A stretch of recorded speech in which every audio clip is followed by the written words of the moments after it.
December 7th, 1941, a date which will live in infamy.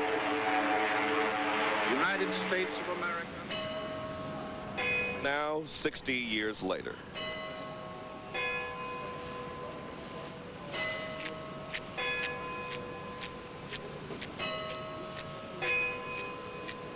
The pealing of the bells at Jackson Square. Good morning, New Orleans, and good morning, America. This is a live broadcast from WDSU-TV and the History Channel, commemorating the 60th anniversary of the attack on Pearl Harbor, with the dedication of the new Pacific Wing of the National D-Day Museum here in downtown New Orleans, and one of the biggest military parades to follow since the end of World War II. I'm Norman Robinson, WDSU-TV, along with Professor Jeffrey Warrow of the History Channel and professor at the U.S. Naval War College. And next to the Professor Warrow, Major Gordon Avery of the United States Marine Corps. And Professor Warrow, I suppose the viewers at History Channel are wondering, this is the 60th anniversary of the attack on Pearl Harbor. Why New Orleans? Well, this is Pearl Harbor Day, and we're going to have the History Channel is going to have a full day at Pearl Harbor. But really, after the surprise attack on Pearl Harbor, it's a question of rolling back that Japanese aggression, improving American mettle. And so here with the opening of the Pacific Wing, we are looking at all of the D-Days in the Pacific that were so essential to defeating Imperial Japan. And not only that, Major Warrow, the industrialist who, Major Avery, sorry, the only mistake I've made this year. And not only that, the industrialist who was instrumental in not only crafting, but manufacturing and producing the landing craft that was so crucial to the effort in Normandy and the Pacific, is from New Orleans, right here. Andrew Higgins. Andrew Higgins, that's right. He created these craft that they're here in the museum. You can come and see them. They're wonderful, landing craft. And if it wasn't for this gear, the landings would not have been possible. Would not have been possible. In fact, General Dwight D. Eisenhower said that it was Andrew Higgins and his landing crafts that actually won the war. Let's now join the dedication of this new West Wing at the new Pacific Wing, rather, at the D-Day Museum. The program is in progress. Speaking now, the Lieutenant Governor of Louisiana, Lieutenant Governor Kathleen Blanco. And wives and children of those called to defend our great nation. They did such a powerful job that now for 60 years, this nation has grown comfortable and our citizens have lived free of fear and free of aggression on our own soil. That is, of course, until September 11th, just 3 months ago, when nameless, faceless terrorists declared a private war on this United States. Once again, the brightest minds and the strongest, fittest bodies are called into service to end this aggression, not only for our own peace, but for peace in the entire world. The impossible dream of achieving world peace and safety is not out of our reach. We have the intellect, we have the resources, and we have the will to follow in the footsteps of the veterans that we honor at this National Museum, those of the Pacific and European war fronts. They have given us the model. They have given us the tradition, and they have demonstrated American courage in the face of what to some may seem insurmountable. Today I call on Americans to fight the fear that grips our nation. There are many freedoms that we have earned and fought for to protect. The freedom to travel is One of those great freedoms, the freedom to travel without restrictions anywhere in this enormous country, cannot be lost to fear. We must reclaim that part of our lifeblood, or the terrorists win without setting another foot on this soil. America cannot let them win on a single battle front, especially on our home front. So I challenge you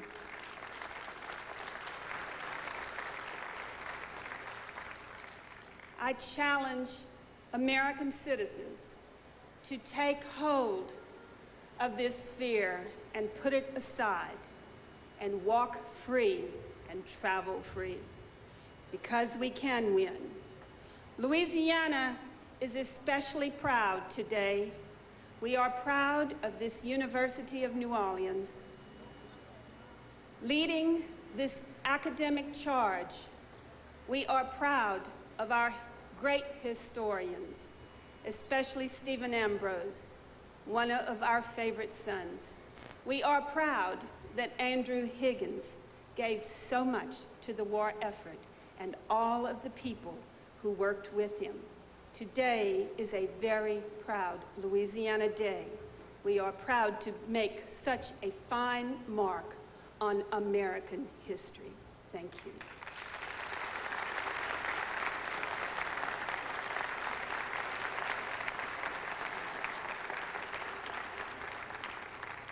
Thank you, Kathleen. We have another distinguished elected official with us today, somebody who served on the City Council in New Orleans and is now elected statewide as our Commissioner of Elections, Susie Hike-Terrell. Susie, would you stand?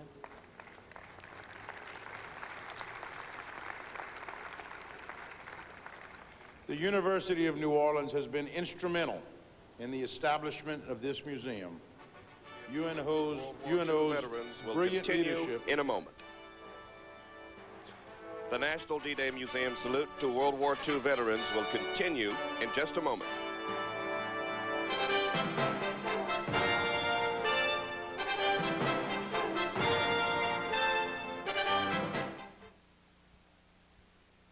Waves of Glory. D-Day Pacific. Brought to you by Jeep, Whitney Bank, and Durr Heavy Construction. Hero story is meant to be told. And the first thing I got was, this is no drill. This is no drill. We're under attack. Pearl Harbor's under attack. Help the National D-Day Museum continue their legacy. My job was to run a battery of pom-poms right alongside the bridge. And from then on, we were in a mean fight. We were shooting. Jeep was there over 60 years ago and is proud to support the D-Day Museum and their efforts to honor World War II veterans. A hero story is meant to be told. There was an old saying out there that by the grace of God and a few Marines, MacArthur retook the Philippines. Help the National D-Day Museum continue their legacy. Courage is not the absence of fear. Courage is the ability to do what you got to do in spite of fear. Edward Durr proudly served his country in the Pacific during World War II. That sense of pride lives on today through everyone at Durr Heavy Construction. Right now, Verizon Wireless is giving you time for you and your family, wherever you are. It's time for the Family Share plan, only from Verizon Wireless. With Family Share, get up to 4 lines on one plan. And now get 3,500 total monthly minutes to share, with nationwide long distance included. So you can call anyone, anywhere in the U.S. and talk all you want. Act now and get up to 4 Nokia phones free after mail-in rebate with activation. So you have time for all the things that matter most. Only from Verizon Wireless. Join in. Looking for a great used car? The Civil Sheriff's Office auctions cars every Wednesday at 1 p.m. Check our website, civilsheriff.com, and drive away in grand style. Hello, New Orleans. It's Hoda. Watch for my story tonight on Dateline NBC.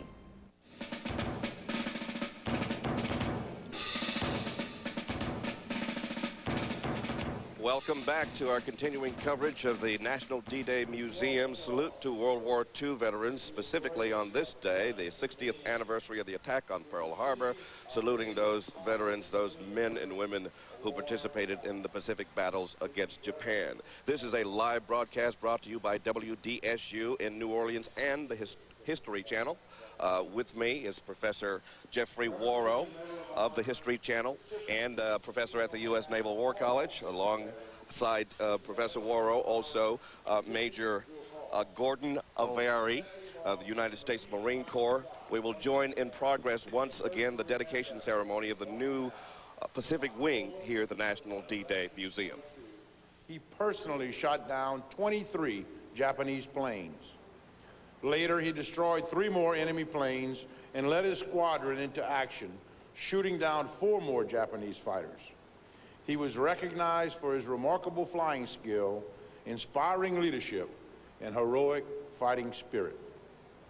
As one of the greatest generation, he came back home to serve in public life as the 2-term governor of South Dakota, and then as the first commissioner of the American Football League.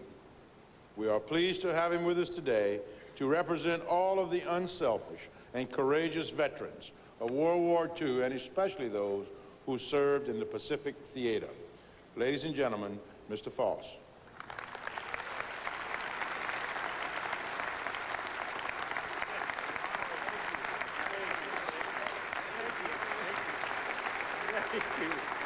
Thank you. Thank you very much. As I always say, it's great to be here.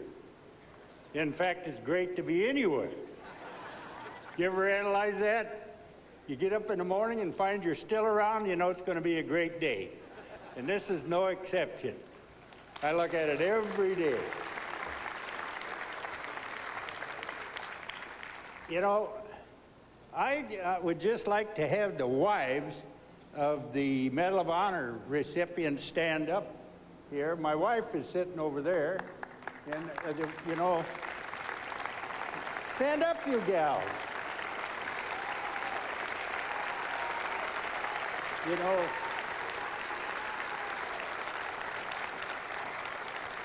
I always say it keeps you on the ball if you have somebody back at the ranch. Well, here we are honoring those that have gone before us as patriots. Now, I consider all of you patriots. The people in this country are really patriotic. But see, you have all of the patriots that started this country from day one. And if you read the history of the country, you'll find that men and women have been giving their lives from day one for this great country. That's why I say, you know, I'm past president of the National Rifle Association. Some say, oh, no, no, no, no, that involves guns. Without guns, none of us would be here. And so, the other thing I say is that, you know, I am a born-again Christian, so I get up and right away some people figure this guy is a real nut.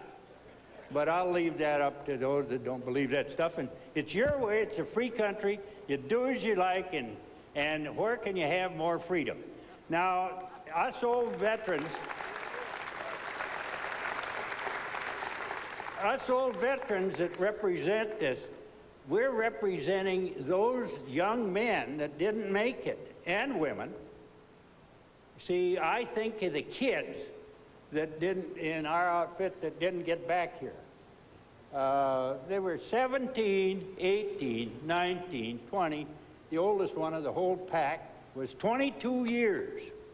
And those guys, whether they were on the ground, in the air, or in between, they kept us going. So it's the backup that you have, and wars haven't changed a bit.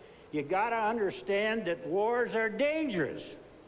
We got a war going on right now, and when somebody gets killed, somebody says, oh, get all excited and nervous in the service.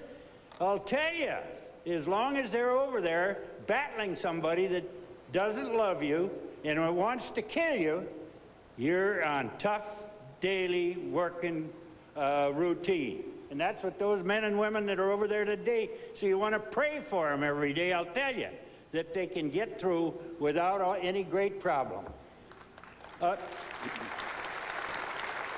They're doing a great job. They're doing a great job.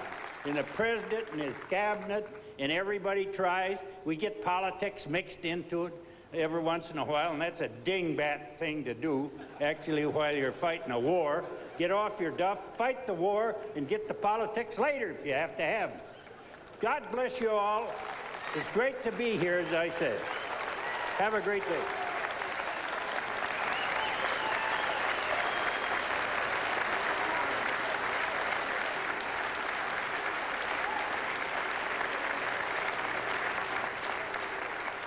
Another wonderful example of the greatest generation. Our next speaker is one of the vibrant new voices on the national stage. He is young, hardworking, brilliant congressman whose most of his district surrounds New Orleans. He takes a metropolitan view on many issues, and he's been a wonderful friend of this museum. I'm pleased to introduce Congressman David Vitter.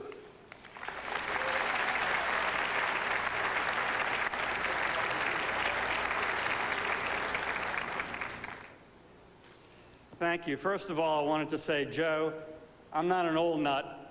I'm a younger nut, and I'm with you. I'm honored to be here today to represent the Louisiana Congressional Delegation and to celebrate, and that's the right word, to celebrate the opening of this specific exhibit at the National D-Day Museum. You know, almost 60 years ago, a young Navy pilot was shot down over the Pacific as he defended our freedom.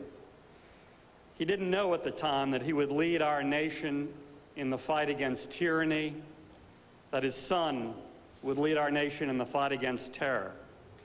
But it's so appropriate for President Bush to have joined us, and we thank him for our service. But you know, we honor him today, at least I honor him today, and I know all of you share this sentiment, not primarily because of his role as a former president, but because of his even more vital role as a veteran, as a freedom fighter.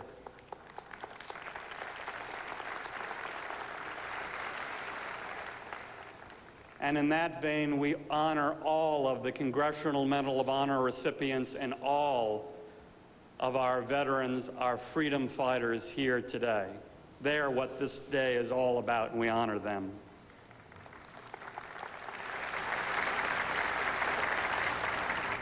Never in the history of the world have a people been so willing to sacrifice so much for future generations. And just as our freedom fighters' sacrifices were limitless, so too is our gratitude. We will never forget the veterans of the Pacific Theater or any of the men and women who so bravely served our nation. And one reason we will never forget them is, of course, right behind me. Our National D-Day Museum was founded to celebrate the American spirit, the teamwork, the optimism, the courage, the sacrifice of the men and women who won World War II. And it was also founded looking forward to promote the exploration and expression of these same exact values by future generations. How appropriate, how necessary, how fortunate as we face our greatest challenge since World War II. And so to our veterans, I say, you truly are the greatest generation, but your service continues because you inspire a new generation right now that preserves our freedom today. Thank you, and God bless.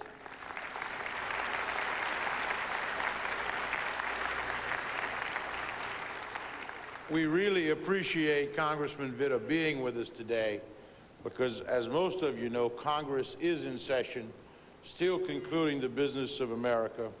Senator Breaux and Landrieu send their regards. They wanted to be here with us.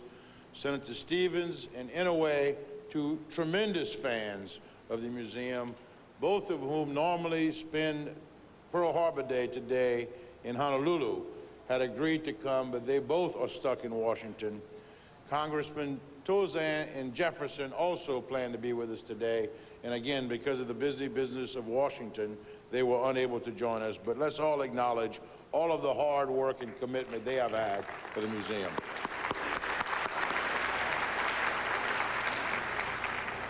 The Marine Corps Reserve is one of the most visible components of the military presence, and we're also so fortunate to have it in New Orleans.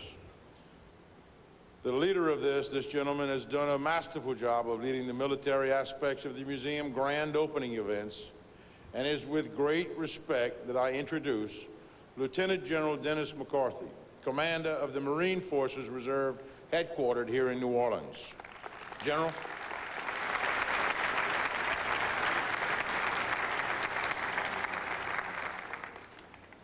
Distinguished guests, veterans, ladies and gentlemen, I'm greatly honored to participate today and to represent in some way today's military. You know, the distance of the path from Pearl Harbor, site of the first battle of the Pacific Campaign, to Okinawa, Japan, where the last battle was waged, is about 4,700 miles. Today you can fly it in less than 9 hours, crossing what was once the largest battlefield in human history. But for hundreds of thousands of Americans, the path from Pearl Harbor to Okinawa was neither easy nor brief. For some, their path took them to a volcanic island called Iwo Jima, a place that has become a sacred name in our nation's history. And on the 23rd day of the struggle for that small island, General Graves Erskine, who was commanding general of the 3rd Marine Division, helped to dedicate his division's cemetery. And as he looked out over a field of crosses and stars, his words expressed both regret and resolution. These words have a special meaning for me as the Marine commander who is specifically charged with bringing together the Corps' active and reserve components. 1945, General Erskine said, "Let us do away with names, with ranks and rates and unit designations here. Do away with the terms regular, reserve, veteran, boot, old-timer, replacement. They are empty, categorizing words which belong in the adjutant's dull vocabulary. Here lie only Marines." Now that path in the Pacific brings our veterans, or many of our veterans, here to the Crescent City, to the D-Day Museum and its new Pacific Wing, built as a tribute, as others have said, to a generation of Americans of whom much was demanded. Within these walls, your remarkable story will be told and retold to countless visitors. They'll be able to see and hear what Americans can do in order to secure the freedom and liberty which are the anchors of this great nation. And on behalf of the soldiers, sailors, airmen, the Coast Guardsmen, and the Marines who honor you today by their participation in this event, I say, Semper Fidelis, and may God bless America.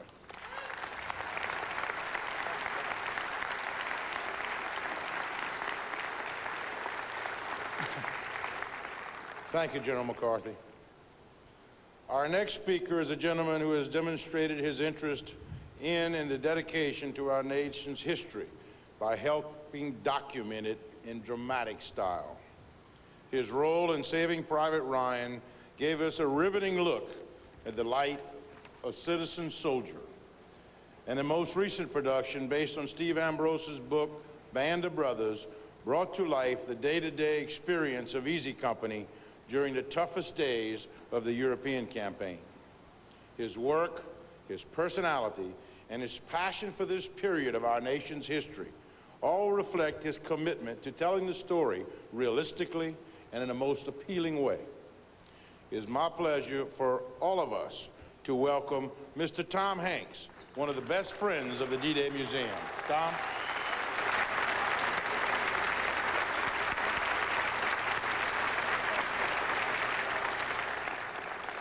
Thank you.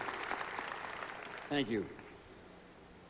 The National D-Day Museum is a mirror where we see the American soul and spirit reflected back at us through exhibits and artifacts and oral histories.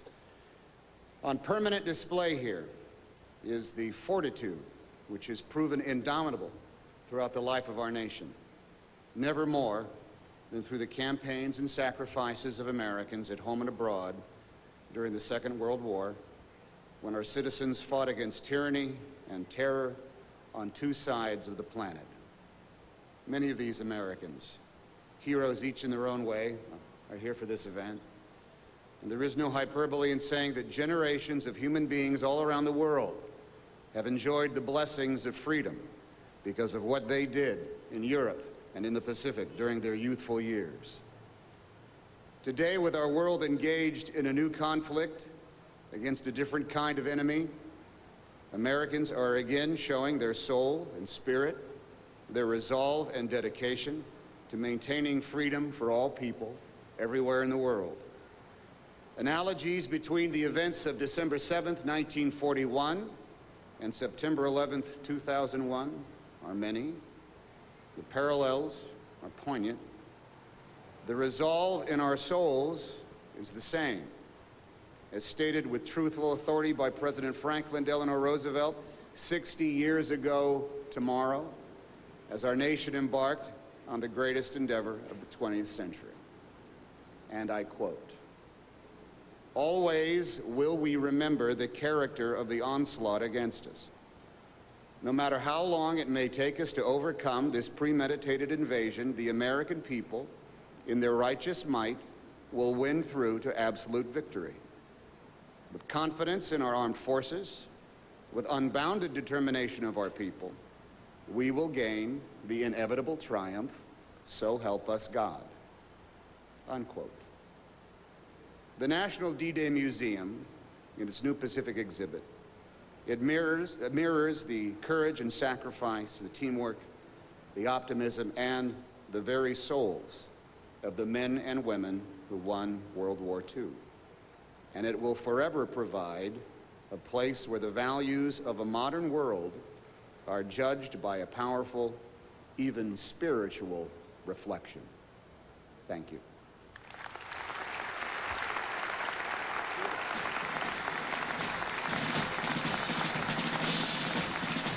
This live presentation honoring American veterans will continue from New Orleans after this short break.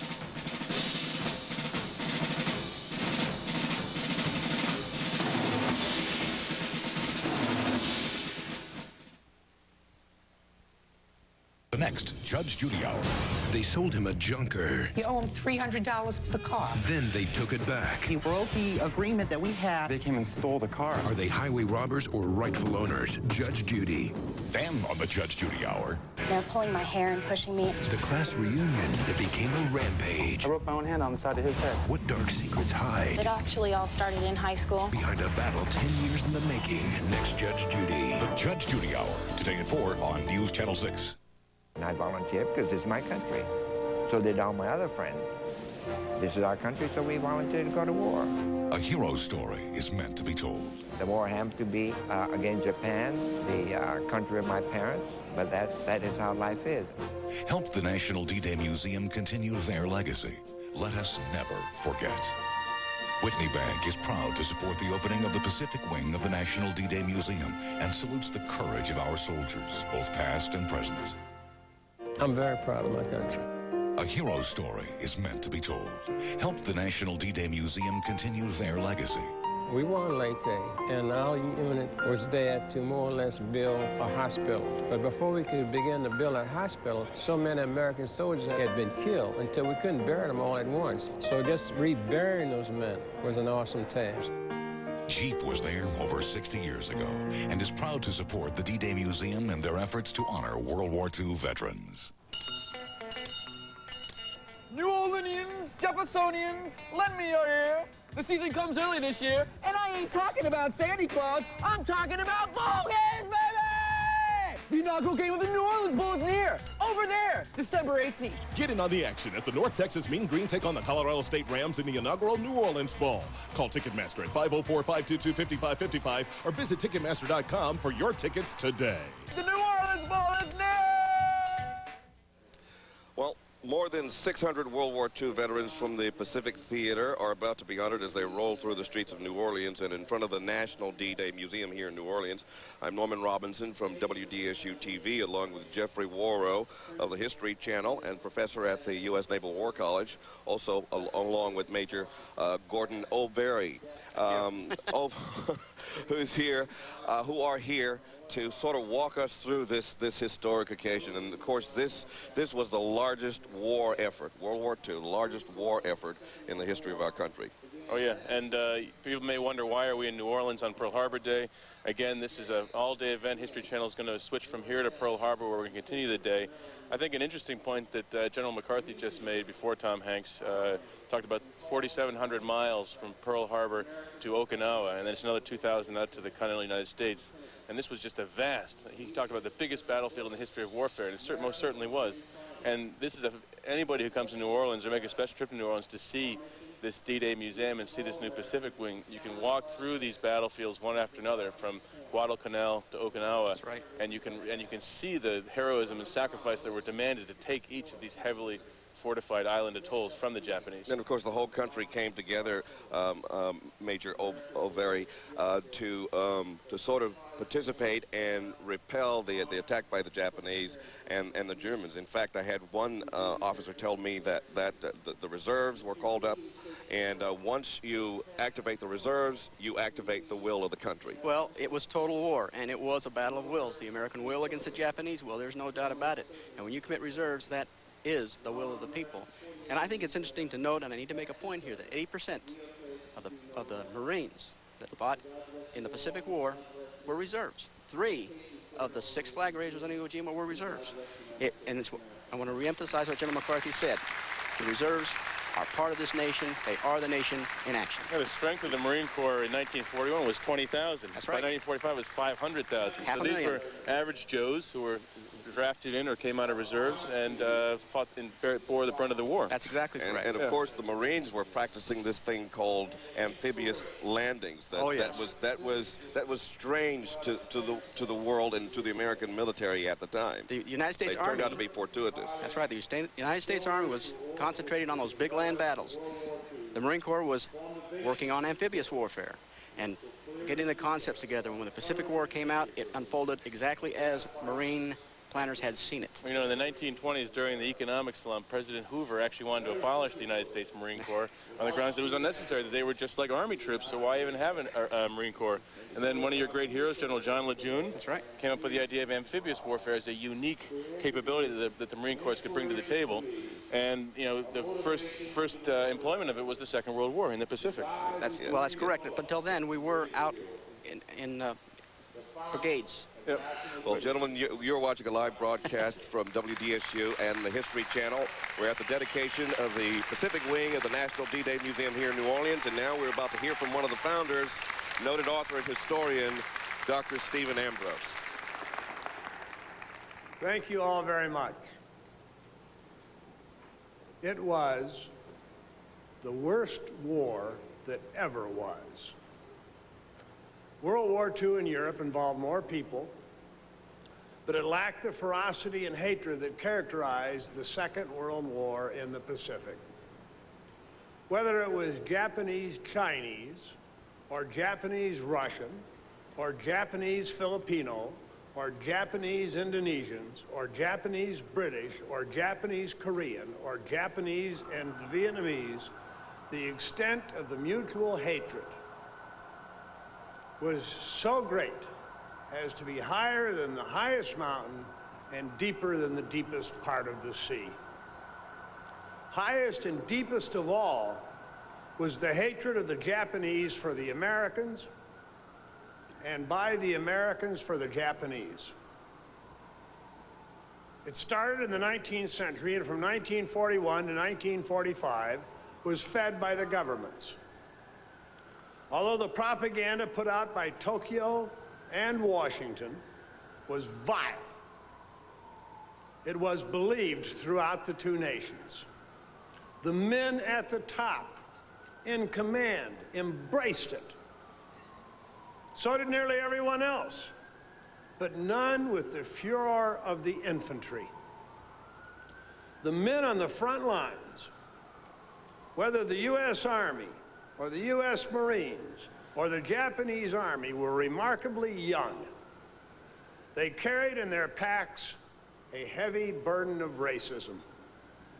They fought to live or die, and did because of the hatred they felt for each other. The things the riflemen thought about the guy on the other side of the ridge are stupefying. Their misinformation about each other was nearly total. Almost everything they had been taught and absorbed about the nature of the enemy was the exact opposite of truth. It was designed to make them hate. Their experiences with each other on islands stretching across the South and Central Pacific rocketed up their already orbiting hatred. They descended into hell.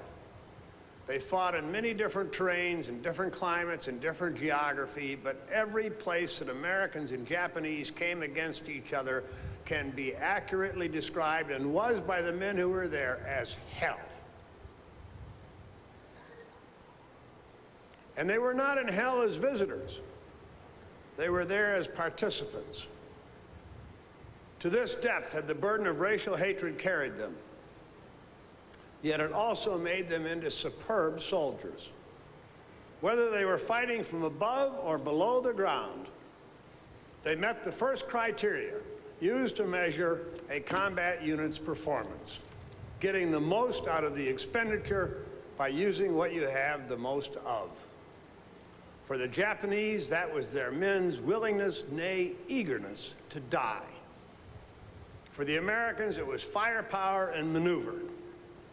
How the Americans managed to root out and kill the Japanese defenders of the islands, and the price they paid for victory, is the core of this museum.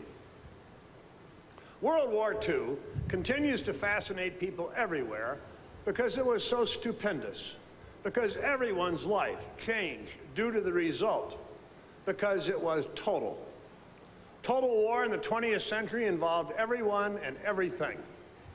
It was the supreme test of a culture. Who could produce the young men who would do the fighting, and how good could they be in modern war? Who would make the best and most weapons? Who could produce the best high command at home and in the field? When nations fell into total war, as Japan and the United States did, 1941 to 45, they were putting everything they had into proving that their society was more efficient, more competent, that it produced better strategists, most of all, that it produced better soldiers. The American victory proved that its fighting men and those who supported them and led them came from a democracy that was superior to the mix of feudal politics and economics of the Japanese, just as democracy had proven superior to totalitarian Nazism and fascism and would to Soviet communism.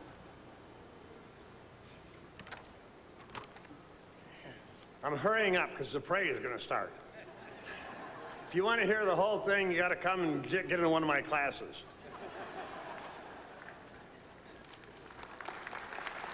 I'm not done.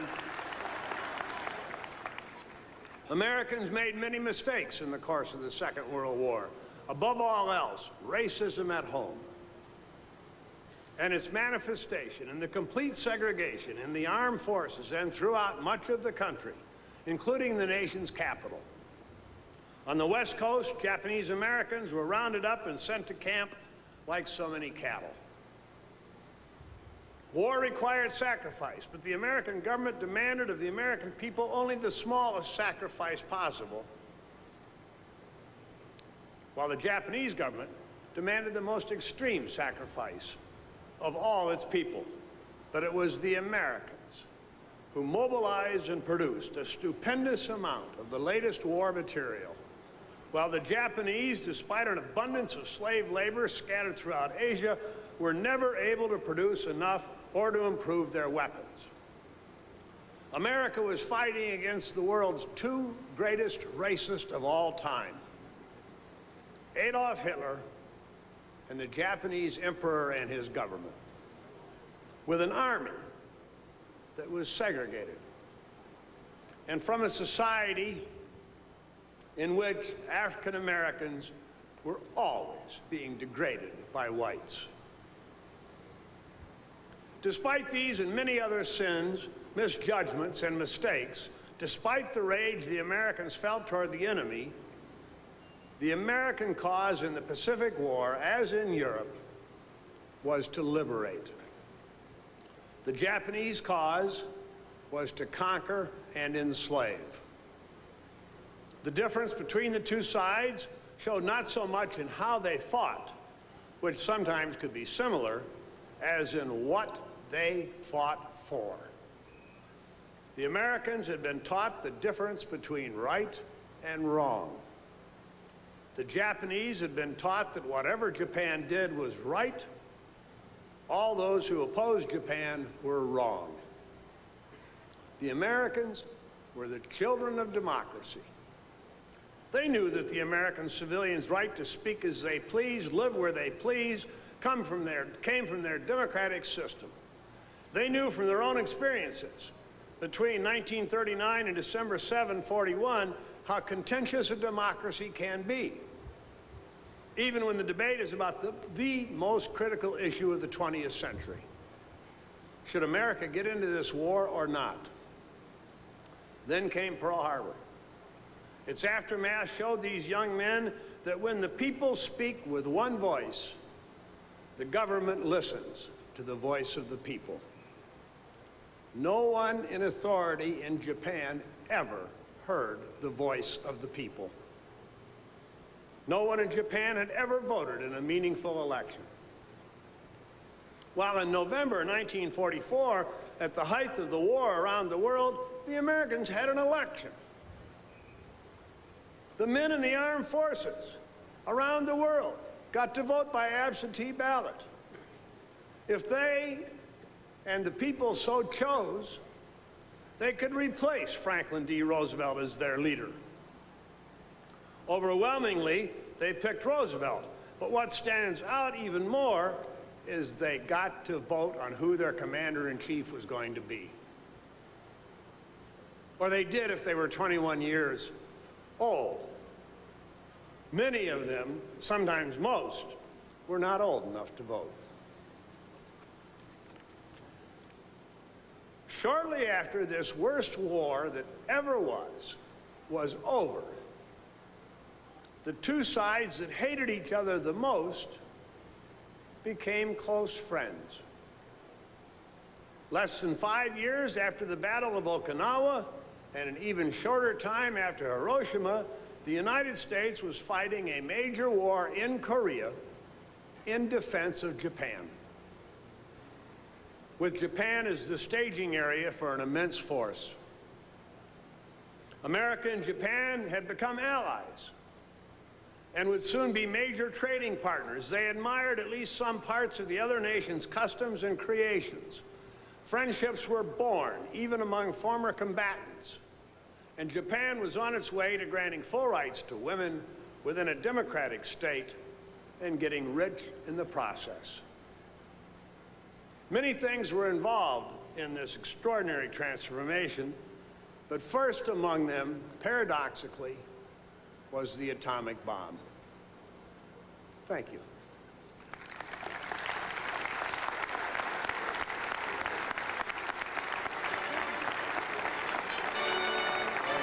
We'll continue to honor America's Pacific veterans on this December 7th from the National D-Day Museum in New Orleans after this short break.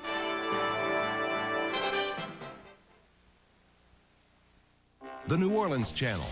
Check anxiety at the door and lose the claim stub. The job you deserve is waiting. Career Center powered by hotjobs.com. Search for job listings by city, industry, or keyword. TheNewOrleansChannel.com. There's more to see on the NewOrleansChannel.com. Click on My E-News to get instant alerts whenever breaking news happens. Stay connected with the NewOrleansChannel.com and see for yourself how we're building WDSU around you. A hero story is meant to be told.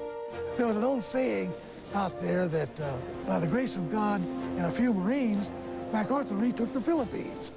Help the National D-Day Museum continue their legacy. Courage is not the absence of fear. Courage is the ability to do what you got to do in spite of fear. Edward Durr proudly served his country in the Pacific during World War II. That sense of pride lives on today through everyone at Durr Heavy Construction.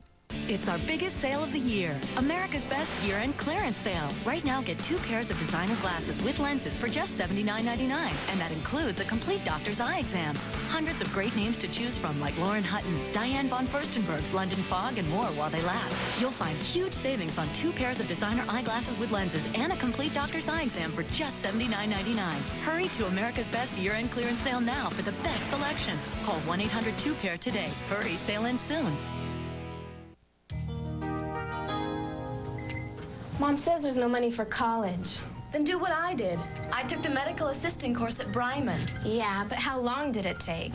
Just a few months. They even placed me in an externship program. That's how I met Dr. Radley. Look, why don't you give them a call and have them send you an information package? I think Mom's gonna like this.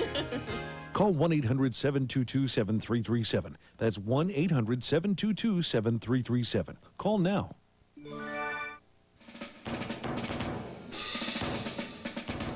Welcome back to the continuing live coverage from WDSU and the History Channel of the dedication of the National D-Day Museum's Pacific Wing in honor of those troops who fought in the Pacific on this 60th anniversary of the attack on Pearl Harbor. Standing next to me is Professor Jeffrey Warrow, who is from the History Channel, with the History Channel, and a professor at the U.S. Naval War College. And next to Professor Warrow is Major Gordon O'Veary of the United States Marine Corps. We just heard an eloquent speech by noted author and historian and also founder of the National D-Day Museum, Dr. Stephen Ambrose. Well, this is what makes Ambrose such a popular historian, because he really tells it like it is. I mean, here's a man who stands up there and tells us on a day of great sadness, but also celebration for the United States, that indeed we did face our own internal problems. We had a great deal of racism within the U.S. ranks. Plus, our troops were afflicted by all sorts of evil propaganda that cast the enemy as being, subhuman.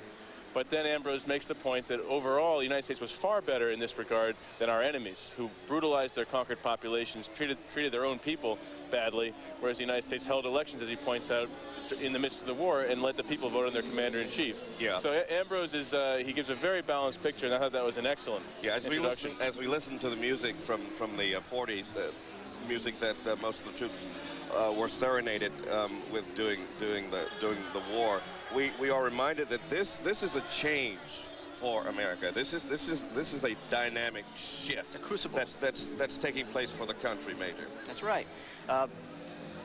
Socially, of course, we're going through the social changes of racism and the role of the reserves in the Marine Corps and the growth of the Marine Corps as a fighting force. So we see our country evolve out of this. Well, the Japanese thought they were demoralizing us, but we sort of blossomed. You saw the same effect after September 11th. You just walking around, flying planes, riding in the train on the street. People were bonding in ways they hadn't beforehand, and one imagines the same thing happened there. But I noticed the easiness among World War II vets, how they all get along so well. Everything, their experience transcends everything.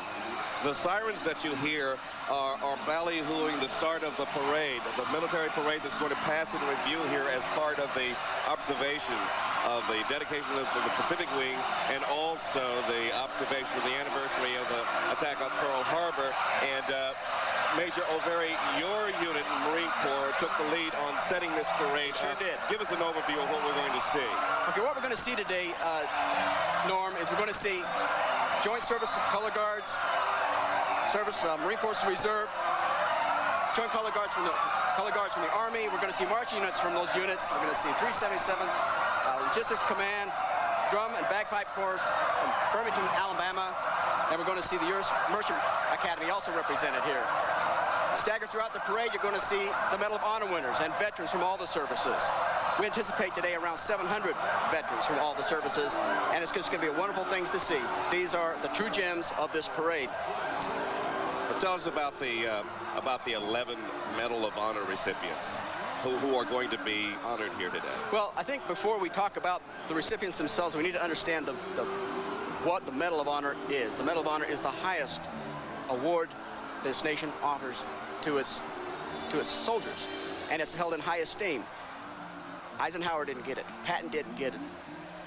And yet he has said, I would give my soul for that award. It is the highest award we have to offer. There are only 60 surviving today, 12 of which we have here. And it's for conspicuous gallantry, and there's a provision in there that says it can't be given for something that you would be criticized for not having done. In other words, you have to go well beyond the call of duty to do this and and show a great deal of initiative and enterprise to win this. What's so amazing about the 12 recipients here today is that they're men, some of them very small stature, very quiet, unassuming demeanors, very extraordinary Joes, if you were. And that gets back to this whole social cauldron that was World War II, where you brought all these ordinary Joes in. Ordinary people. And you got extraordinary things out of ordinary people. That's what made World War II so unique in American history, and why it's such a source of curiosity for people today. Yeah. And certainly when you meet with them down there in the chairs and talk to them, they are just soft-spoken, ordinary men. Yeah. Before we take our break, let's listen to our first band, the United States Marine Corps Band from right here in New Orleans, under the auspices of Master Gunnery Sergeant Gregory H. Master Sergeant Major Nathaniel Royal is leading this. Now this band is Master Gunnery Sergeant H. This band performs throughout the country, dazzles crowds everywhere. Master Gunnery Sergeant H is the true master of his craft, and he is a native of New Orleans. We'll continue with our live coverage from the D-Day parade. Are we off? Check that, as you were, as they say in the military. Major O'Very, our first Medal of Honor recipient, is passing the reviewing stand. And he is Major O'Very. This first one is Staff Sergeant, United States Army, Walter Erler. He got his Medal of Honor in France as a mortarman.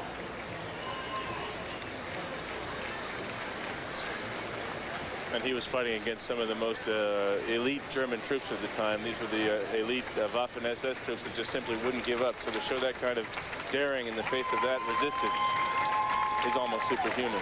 Right. Also here we have Desmond Doss.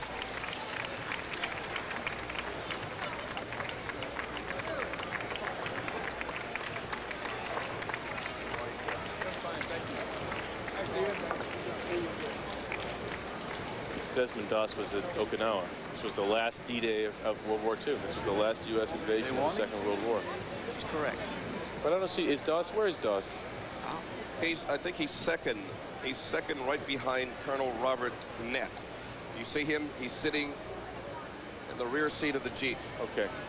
He's shaking hands now with some of the members from the reviewing stand. The task at Okinawa was demanded incredible daring by the U.S. troops assaulting because of you had 100,000 Japanese troops dug in there. Every one of them committed to fight to the end. Is that where it's the museum and finally up to validation for what's happening? It's very good. It's fantastic. They did a great job here. What's in your heart right now? Pride, honor, everything. We just love this country and the people. It's a fantastic place. I've been overseas, and every country I've been in, I would never trade. The Medal of Honor recipients receiving a warm welcome here at the reviewing stand. This is their day. These gentlemen deserve the adulation, the ovation, when you see the general warm reception they're getting here.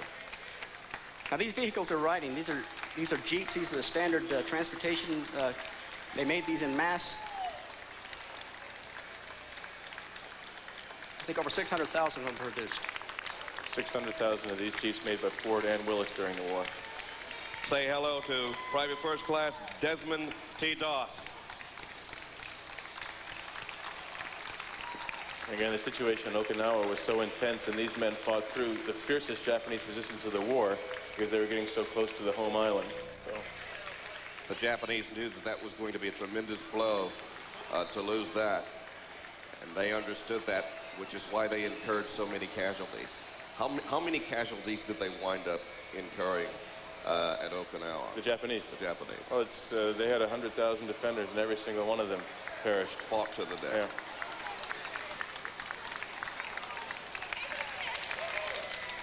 Now, this is the World War I staff car, right?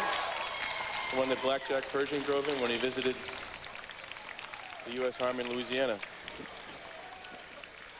All right, coming up now is the marching unit from 377th Theater Support Command. This is a 40-soldier marching unit under the direction of Sergeant Joel Alexander. The 377th is stationed here in New Orleans. And of course, 50 members from this unit were deployed about a week ago for duty in Afghanistan. This unit also saw duty in Operation Desert Storm. That's correct. So here you see the continuity between the veterans of the Second World War and the present. Or you see possible future Medal of Honor winners marching off into the distance. Well, there's more to come live from the Crescent City as we continue our celebration from the National D-Day Museum after these words.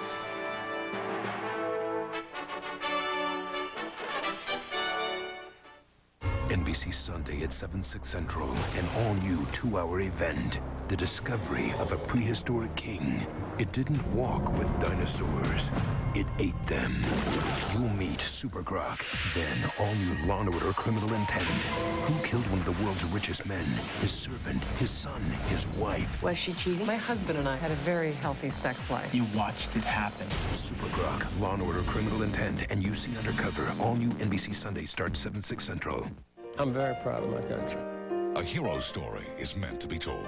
Help the National D-Day Museum continue their legacy. We were in Leyte, and our unit was there to more or less build a hospital. But before we could begin to build a hospital, so many American soldiers had been killed until we couldn't bury them all at once. So just reburying those men was an awesome task. Jeep was there over 60 years ago and is proud to support the D-Day Museum and their efforts to honor World War II veterans.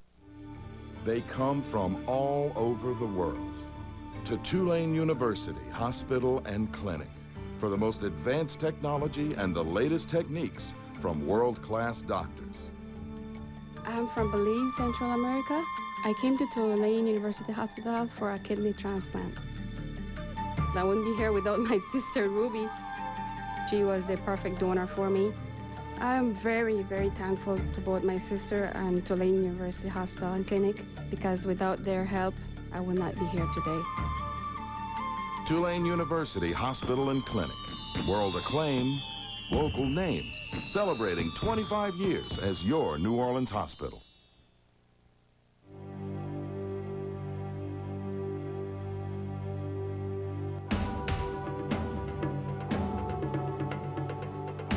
Become a registered organ donor and pass on the gift of life. You're watching the D-Day parade celebrating the Pacific Wing here in New Orleans, Louisiana. And as you can see, the crowd is tremendous. In front of the reviewing stand, the people are being asked to step back so that the units carrying the veterans who are being honored here today can proceed down the street. Heath Allen, our man on the street, has another veteran. Tell me what your name is, sir. My name is Oswald Freshno. I'm from New Orleans. I live in Metairie, and I was with the 147 Infantry over in Iwo Jima, Okinawa, Tinian. What's in your heart today, sir? In my heart today is the pleasure of seeing everybody here and so happy that we did a job well done, and that we for the freedom of all the world. Boy, do we get rid of this Afghanistan now, and it'd be much better off. Is that the way you guys feel? Same way, yes, sir. Huh? We feel that good. This is a wonderful day. This is a wonderful day. I'm glad that I live long enough to see this beautiful country, and we help to save. All right, guys, I'm going to give it back to you. Let this truck roll. Thank you very much, Heath. And these gentlemen are very excited, and understandably so. There are 600 of them being honored here today in these 5-ton cargo vehicles. When you look at the war in the Pacific, it's amazing what the Army did with so few troops in the Pacific. They had, MacArthur till the very end had no more than 12 divisions out in the Southwest Pacific Theater. And then these guys achieved amazing feats with small numbers compared with what they had in Europe, for example. And that makes these people even more admirable. Talk about some of the campaigns they were involved in. Well, the Army starts off the war in the Southwest Pacific area, down by New Guinea, Papua, and the plan is to use the base in Australia to work up and pressure the far southern flank of the Japanese Empire. And that's where you get Guadalcanal, the Solomons campaign. And then the Marines, meanwhile, come across 43, 44 in the Central Pacific. And the Army eventually joins up with them, which is why you have Army troops at Iwo Jima and then at Okinawa toward the end, and then the reconquest of the Philippines. I think it's important here to note that, you know, the Marines are the ones who get a lot of credit for the Pacific, but the Army was there in mass. 21 of the 89 divisions in the Army were in the Pacific Theater. Here we have a Stuart Light tank. And Stuart Light tank was one of the critical armored elements with the forces serving in the Pacific. This is a light tank that predates the Sherman and the Grant tank, and was around at the beginning of the war. Wasn't much use against other tanks, but was perfect for the Pacific because it could be transported. It's a light tank, and it was perfect for assaulting pillboxes and Japanese emplacements. Getting across the beaches. And I would imagine specifically getting across the coral reefs, because many of the islands were surrounded by those coral reefs, and of course the troops and the equipment had to be offloaded miles from the beach, and they all had to traverse across those coral beaches. And once you got on the beach, there was a good Marines could shelter behind it. It's powered by, for car buffs, it's powered by 2 V8 Cadillac engines. Top speed of 55 miles per hour. And those could be fitted with flamethrowers to get up front and close and personal. Oh, absolutely. This is the 77th Division, 305 Infantry Regiment.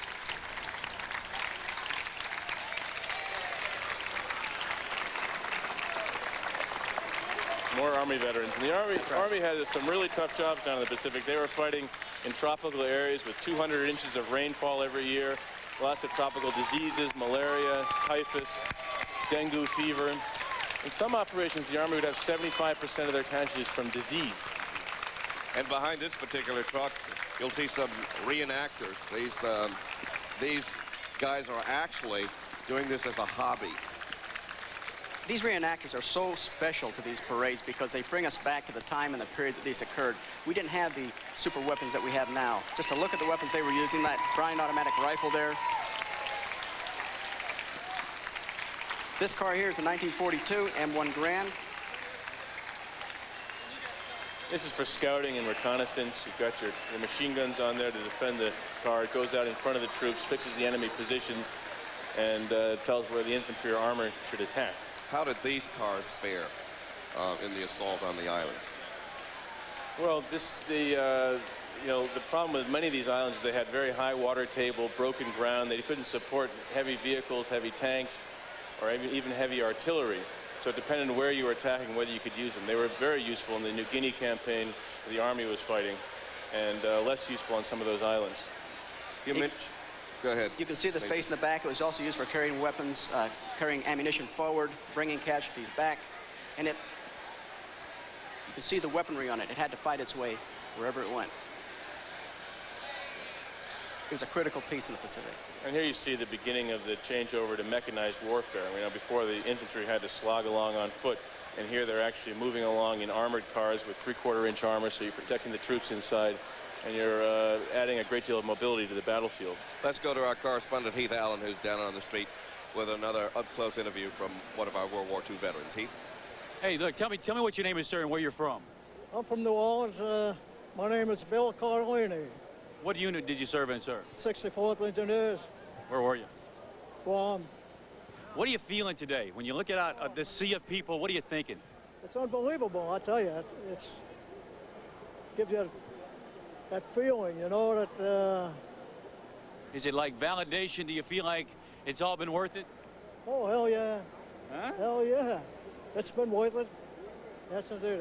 You, sir, where are you from? Oregon City, Louisiana. Oregon City, good kid. Living in Franklin now. Huh? What's your name? Wilson Oquan. Where were you? I was South Pacific, from New Guinea to Japan. What do you think about all of this? What is it? This is fantastic. This is fantastic. It's hard to hold it in. Well, don't hold back for me, my friend. All right, sir. Thank you very much. All right, Norman. Thank you, Heath. This parade of the streets of New Orleans, live from the D-Day Museum, will continue to roll on after these messages.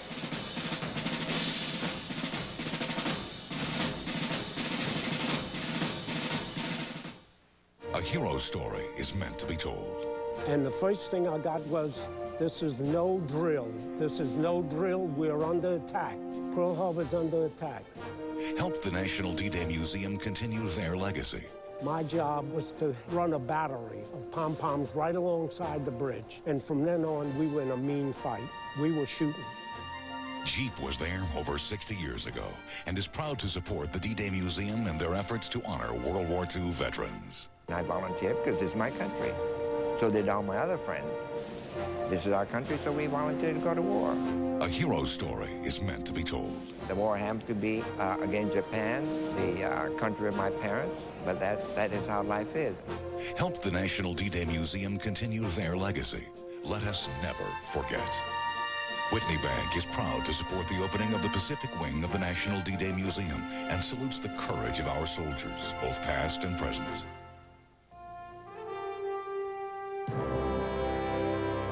If you've been hurt in an auto accident or have been seriously injured, call me, Attorney Randolph Sloan. I'll explain and discuss all areas of the law according to your specific case. Most important, you'll meet with me to discuss your case. Call me, Attorney Randolph Sloan, so you'll get your results and the peace of mind you deserve. It's the gift of a grandchild's laugh. It's the gift of a sister's advice. It's the holiday gift they'll really love.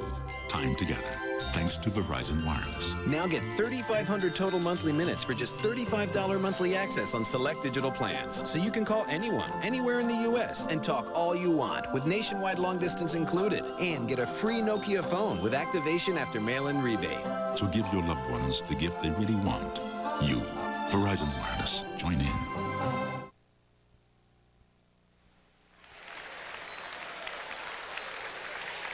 We're back on WDSU-TV and the History Channel with our celebration coverage at the National D-Day Museum in New Orleans. Some of the troops passing in review here. Heath Allen is one of the most celebrated African-American units in our military, next to the Tuskegee Airmen, the fabled Buffalo Soldiers. All right, Buffalo Soldiers, world famous. What do you make of all of this out here today? I make of it fantastic. It's interesting that we come back and pay homage to the guys who served in World War II, and this has been a chapter in our life. And what about all the people out here? It's exciting to be part of this this commemoration of Pearl Harbor. All right, y'all go ahead and catch up. Thank you. Thank you very much, Heath. And Professor Warrow, a lot of people don't know about the Buffalo Soldiers. Yeah, this was after the Civil War. 6 black regiments were raised, 2 cavalry regiments and 4 infantry regiments. They were used initially down in the South to police the South during Reconstruction, but then sent out to fight against the Plains Indians. And these were some of the most celebrated soldiers out west. I mean, 20% of U.S. cavalry troopers at any one time were black. And the people they chased down were like Geronimo, Sitting Bull, Lone Wolf, Pancho Villa, and they fought bravely, and they were some of the best troops out in the West. They also fought in later campaigns like San Juan Hill. Yeah, they were with Teddy Roosevelt, and I understand that they got their name, Buffalo Soldiers, from the Plains Indians. Yeah, the Cheyenne called them Buffalo Soldiers because they said the hair on their heads reminds them of the hair on the head and shoulders of a buffalo. And these African-American troops took that as a source of pride because they saw the size, power, and strength of the American bison. Major O'Very? Sir. Who do we have on deck now? Coming up is, I think, our 7th veteran truck. These trucks come to us from the Louisiana Army National Guard. And we're still celebrating the Pacific War veterans from the United States Army. That's correct. You notice when they interview a lot of these guys, they're engineers, because the war in the Pacific with a 6,000 or 7,000 mile front from the U.S. across required an awful lot of engineering, an awful lot of logistics, an awful lot of supply. And these guys were as valuable to the overall war effort as the frontline troops, because nothing could happen unless the supplies and the reloads moved out from the United States, from the East Coast ports, the Gulf ports, the West Coast ports, out to the fighters in the Pacific. That needs to be emphasized, because the battles were won and lost not only on the bravery of the soldiers, but the ability to get supplies and resupplies in and casualties out. And that's the role of our people we see here. And they're very excited, and deservedly so. This group is from the 41st Infantry Division.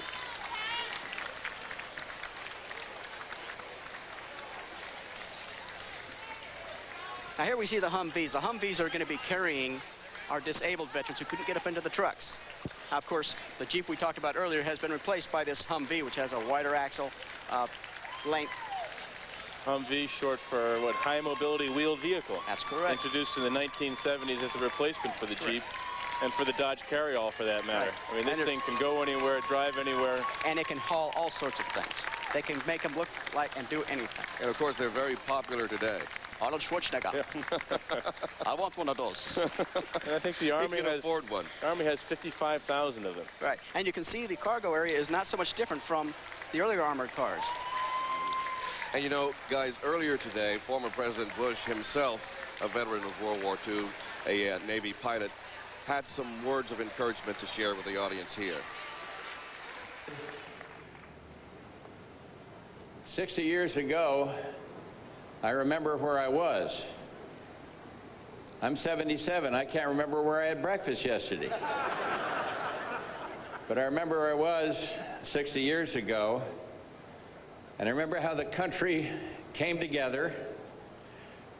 The goal was clear: to defeat fascism and to defeat imperialism. There were some conscientious objectors, but many of them served in the front lines, saving lives as medics. But the country was totally together. Heroes abounded, and I salute all, of course, our most distinguished heroes, those who wear the Congressional Medal of Honor. But heroes abounded. There were few cynics when it came to duty, honor, and country. Back from the Pacific Theater, I came back in the fall of late about Christmas time, 1944, and we married Barbara Bush in January 1945. And I remember in our little apartment, I was reassigned up to Lewiston, Maine, and we wept when our commander-in-chief died. We had orders to return to the Pacific Theater, supposedly leaving in August, and thanks to General Tebbets and the courage of Harry Truman, we didn't have to go back there. What they did saved thousands of American lives. Revisionists will tell you different, but we were there, and we were very, very proud of what they did.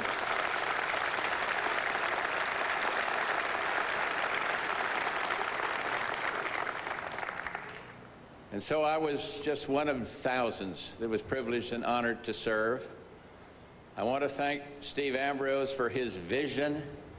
I was the president who they kind of teased about the vision thing, but here's a man who had a vision, with the help of the great citizens of New Orleans and people nationwide who brought that to reality. I want to thank Tom Hanks, who in his way helped reawaken patriotism and duty and honor and country by his performance in that wonderful movie. And on September 11th, our nation suffered another surprise attack. And today we're in a different war. But I think that the duty, honor, country still prevails. And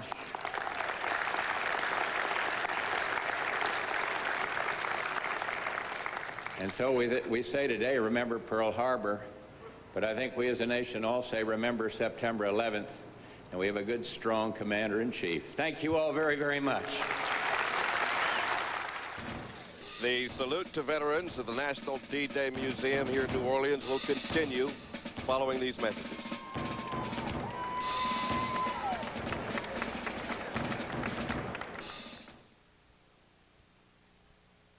A hero story is meant to be told.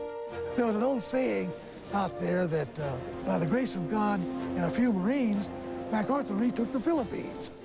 Help the National D-Day Museum continue their legacy. Courage is not the absence of fear. Courage is the ability to do what you got to do in spite of fear. Edward Durr proudly served his country in the Pacific during World War II. That sense of pride lives on today through everyone at Durr Heavy Construction. Isn't it great to record your favorite TV show and watch it later? When it works. Well, if you can't or won't record, let the VCR Copilot take over. The easiest, fastest way to record your favorite TV show. No more confusing menus, no more complicated manuals. Just pick the channel you want to record, and with the Copilot, it's as easy as 1, 2, 3. 1, pick the day. 2, set the start time. 3, set the stop time. That's it. And for your favorite soap operas, set the VCR Copilot once, and it will record every day at the exact same time. So no more worries. Go wherever you want, whenever you want. It works with any VCR and starts recording the exact same time and day you pick. It's that easy. Your grandmother can do it, your kids can do it, even you can do it. If you can tell time, you can program your VCR. The VCR Copilot. The VCR Copilot's available at Kmart, Walgreens, Eckerd, and participating Ace. Hurry in the holidays with Treasure Chest Casino's 12 Days of Christmas giveaway. Win cool Yule gifts like one of 12 DVD systems, 11 sets of golf clubs, 10 mall certificates, 9 diamond rings, 8 watch sets, 7 new computers, 6 PlayStations, 5 big TVs, 4 bedroom sets, 3 Sea-Doos, 2 Harley-Davidson Sportsters, and a 2002 Tahoe. It's the 12 Days of Christmas giveaway, only through December 21st, and only at Treasure Chest Casino. Welcome back to the National D-Day Museum in New Orleans as we celebrate the opening of the Pacific wing of the museum. I'm Norman Robinson from WDSU-TV, and joining me today is Professor Jeffrey Warrow of the History Channel and Major Gordon O'Veary of the United States Marine Corps.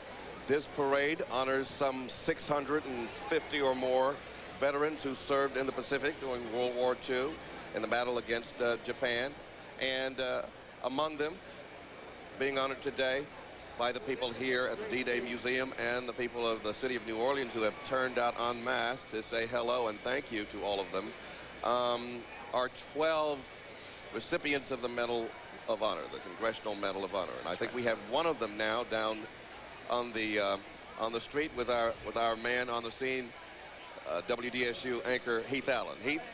All right, Norman, yes, we're down here on the street right now, live on the History Channel with one of the recipients of the Congressional Medal of Honor. Nice speech today. You kind of think that war and politics ought to stay separate, huh?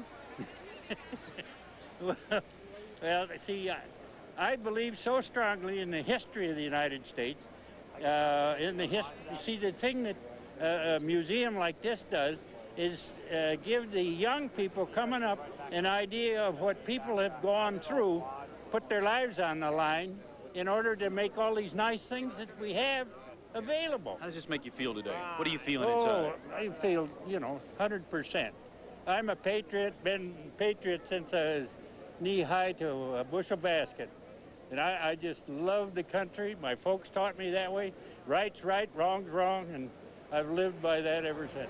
All right, thank you. Enjoy the ride, Norman. America loves him, too. Thank you. All right, go ahead. Thank you, indeed we do. Major Gordon O'Veary, your impressions. My impression, this gentleman here, you heard him speak earlier today, is one of our heroes. He's a captain. He fought the Japanese aircraft in Guadalcanal. From Henderson Field, he held them off, allowed us to get secured, and from there we could march on up the Solomons. And this was a real turning point in the war. The Japanese were trying to secure a base in the Solomons so they could interrupt the flow of supplies from the United States through Hawaii, Fiji, New Caledonia down to Australia. If they had taken Guadalcanal successfully, they could have started an island-hopping campaign of their own right down to Australia to cut that vital lifeline. It was people like Joseph Foss that really saved the day. We surprised the Japanese at Guadalcanal, did we not? Well, exactly. The Japanese thought we were going to be a pushover, and they found anything but. And once we were there, they thought they could get us out real quick. We have more Medal of Honor recipients. This Brigadier General Edward Galler. Edward Galler. Edward Galler. And following Colonel Edward Joseph de Blanc.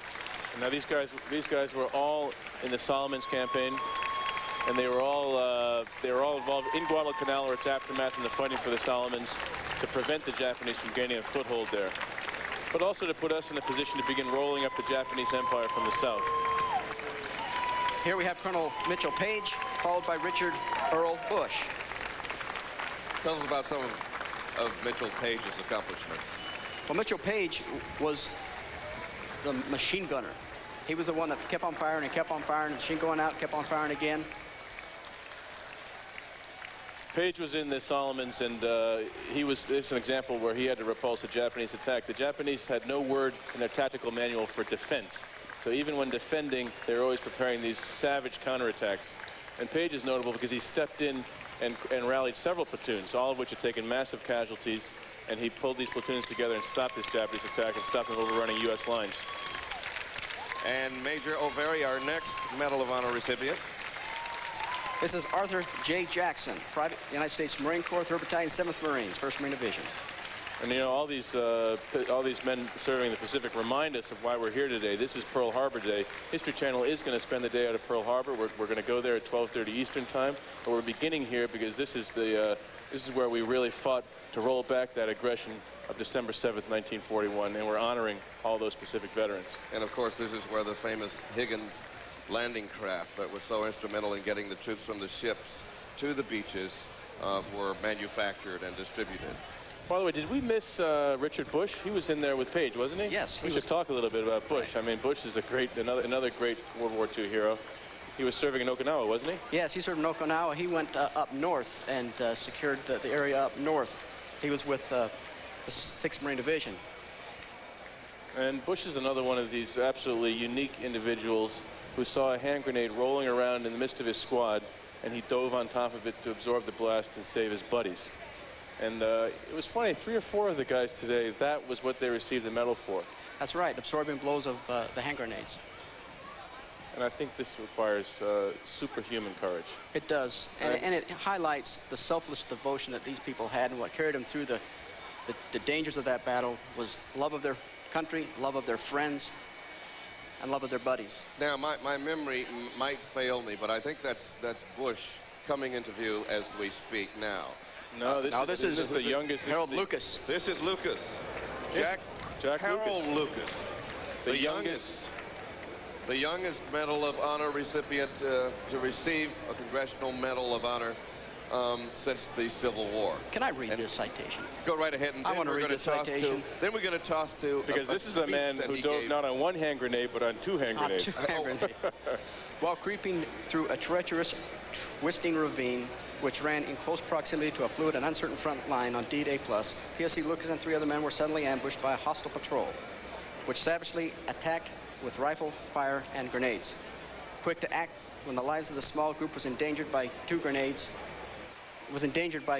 he landed directly in front of him. PFC Lucas unhesitatingly hurled himself over his comrades upon 1 grenade and pulled the other underneath him, absorbing the whole blast into his own body in order to shield his companions from the concussion and murderous flying fragments.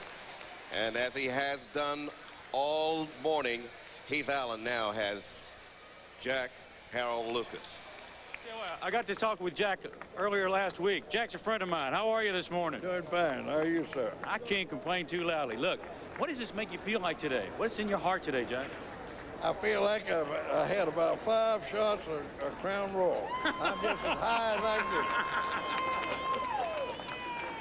get. Have you been through the exhibit yet, Jack? Yes, I have. It's wonderful. You think other people ought to be down here seeing this? Everybody ought to come see this. This is really wonderful. All right, Jack. Thank you very much. Have yourself a great ride. Thank you. All right, Norm. Thank you very much. And he is wonderful. And here he is now in an excerpt from the documentary Price for Peace.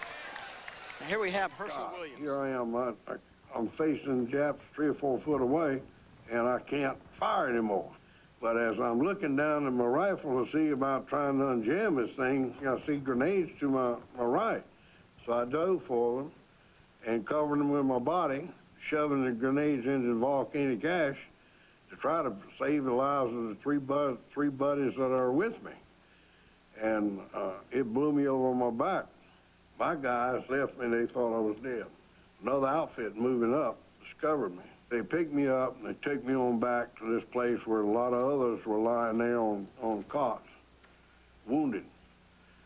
Later, I woke up when they were moving me to a big hospital ship headed back to Honolulu. Private First Class Jack Harold Lucas on that tape. Now, Richard Keith Sorensen, a private U.S. Marine Corps Reserves, 4th Marine Division. And Sorensen was, he got his in Kwajalein Atoll in the Marshall Islands, which was an area that was absolutely vital for the U.S. to capture as a way station on the way to Japan. And it was some of the bloodiest fighting because the Japanese had well-supplied air bases on the island groups around the Marshalls, and they were bombing these guys, and he was up there. And he was, I think he was in a shell hole, and another the Japanese threw a grenade in, and he lay across it and threw a blast. You know, the Japanese vowed to fight to the last man. Well, the American soldiers and Marines and sailors also fought tenaciously, bravely, and fearlessly. And that's an example of the kind of gallantry that these men and women exhibited. Now, who's the next? Battle of the Pacific. Who's this Medal of Honor winner? This should be Herschel Woodrow Williams. Yes. Woody Williams. Herschel Williams is the one who used a flamethrower. Yeah, he was on Iwo Jima. Iwo Jima. And his unit was pinned down, and he walked through heavy Japanese fire and inserted the nozzle of his flamethrower. Yeah, and he went back, got demolition charges, threw them in, exposing himself to risk over and over. And again, extraordinary valor. You have to see how Iwo Jima was defended and the number of pillboxes they had to go through. They would neutralize one, and the underground tunnels would repopulate it and come up behind him. He was bouncing around, hitting pillboxes right and left. And it was the same Jack Lucas before him, also in Iwo Jima, fighting up these narrow ravines, finding Japanese defenders nested here, entrenched there, having to deal with them one by one. They knew we were coming. But these guys remind us that the small unit cohesion that really pulls men together in wartime and makes them do these extraordinary things. They got going. This is the marching unit from Headquarters Battalion, Marine Forces Reserve, New Orleans. Commanded by Lieutenant Colonel John Lloyd. Comprised of Marines from the Marine Forces Reserve located here in New Orleans. And this live parade coverage from the D-Day Museum in New Orleans will continue in a moment.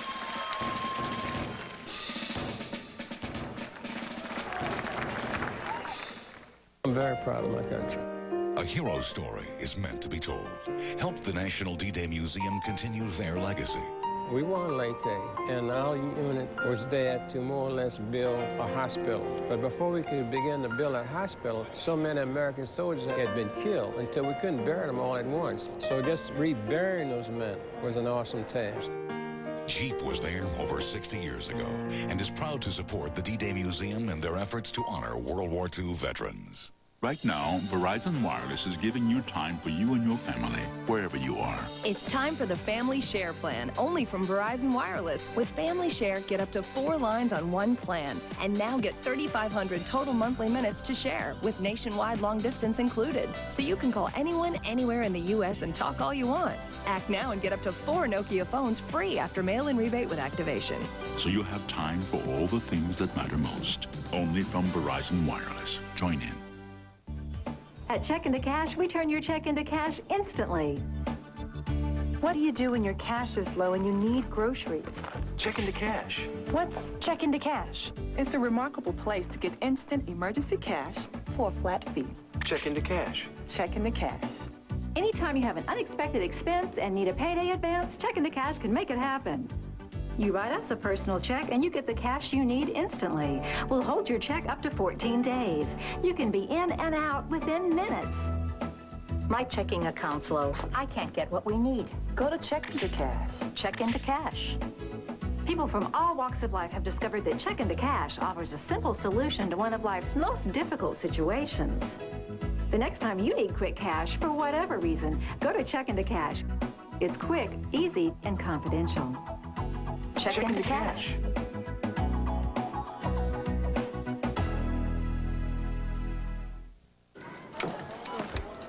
Why the umbrella? Trust me. This always happens when I use my new Save a Center bonus reward card. The card that does more. Welcome back to the live continuing coverage of the celebration from the National D-Day Museum in New Orleans. A military parade honoring the men and women who served in the Pacific. And if this doesn't get you excited about the upcoming ongoing coverage on the History Channel of the live celebrations in Pearl Harbor, I don't know what will. I mean, here we've got the Marines coming through. Now, the Marines bore the brunt of the war in the Pacific. In the Central Pacific, that's correct. Central Pacific Drive, going across these coral islands, disembarking on beaches swept by Japanese fire. And you go into the museum here and you look at some of the photographs of these Pacific Island campaigns. It just, again, reinforces in your mind the daring required by these men just to get off of their transports and get onto those beaches. By that time, they were trained to do that. There was no place for them to go but on the beach and forward. That's where they were trained to go. That's where they wanted to go. We had to have those islands. We had to have those islands to get the heart of Japan. And the Marine Corps' role is to seize forward bases. That's what we do. They said these were coral islands, and they had coral heads and outcroppings off the beach that would often hang up these troop carriers as they came in. The men would be basically stranded out on these rocks, have to wade through chest-high surf, being swept the whole time by Japanese mortar and artillery fire, machine gun fire, and by truly fanatical resistance. That's absolutely. And how these men found it within themselves to carry on. It's just you have to come here and look at some of these photographs and just see the determination. Admiral Chester Nimitz called it, what did he call it? Uncommon valor? Was a common virtue. A common virtue.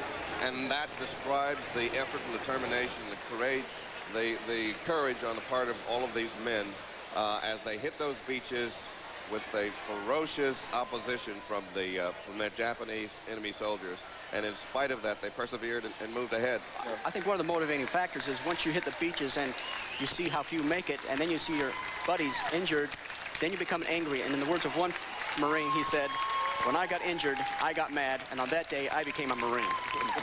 You know, that talks about the spirit and the atmosphere that is exhibited here today at the National D-Day Museum as they dedicated the Pacific Wing, and that's what we're here for. And even though Dr. Stephen Ambrose's name is more visibly associated with the D-Day Museum, his longtime friend, Dr. Gordon Mueller, is the president and CEO of the museum.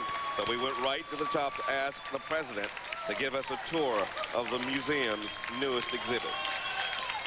Hello, I'm Nick Mueller. I'm the president of the National D-Day Museum, and I want to welcome you to this fantastic new exhibit, the D-Day Invasions of the Pacific War. And it is an extraordinary exhibit that I want to just show you how visitors will enter into it.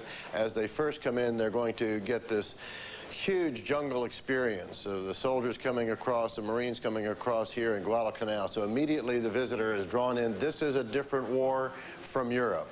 You're in rivers, you're filled with snakes and insects, and it's a whole different environment in Europe. The war in the Pacific was a big war. It's a huge war. It's a huge expanse of territory to cover. It begins in this exhibit with the planning for the attack in Japan, and you can see they had lifelike images set up of Pearl Harbor with Japanese planners and military walking in the very same plan, and the photographs have been well photographed. They knew where all of our battleships were. And here we enter the main gallery, and you can see on my right one of the themes and the issues of this exhibit, race and war in the Pacific. This is a different kind of war in Pacific. We have a Western culture and an Asian culture, and the demonizing of both the Japanese by the Americans and the Americans by the Japanese. Now, the theme here of this museum is not to cover the walls with helmets and weapons, but our strategy and our concept is less is more, to have a personal item, a diary, a helmet, a hat, a photograph with a personal story behind it. And one of these that is absolutely magnificent, and you capture the whole scene in just one moment. First Lieutenant Walter McElhenney, who is in hand-to-hand combat in Guadalcanal and was in a fight with a Japanese who was coming down on him with this samurai sword, and McElhenney was holding that pistol at the same moment that the sword hit his helmet and knocked him unconscious. The moment he was hit by the sword, he shot the Japanese soldier and killed him. One of the tremendous differences that American soldiers had to deal with was the brutality of the war in the Pacific. We call it the war without mercy. This museum makes you look at that, makes you look at the brutality of the war. There were beheadings, there were rough stuff here. It's not always the thing that you might expect in a museum, but it is part of the reality of what the soldiers of the Pacific, the Marines, the Army, Coast Guard dealt with, and it's a part of the story that we have to tell. And right here at the very end of the gallery, the last thing you see is the American flag, first American flag to fly over Japan. The last thing you see are the faces of those American boys and American women who were fighting to leave the visitor with that last impression: World War II is over. Dr.